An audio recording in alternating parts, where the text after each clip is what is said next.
Hey everyone, in this part we are going to see how to take a snapshot in VideoPad.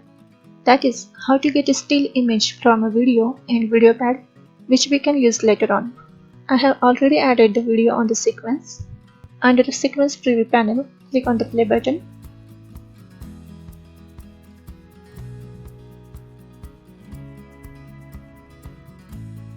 And click on the pause button where you want to take a snapshot.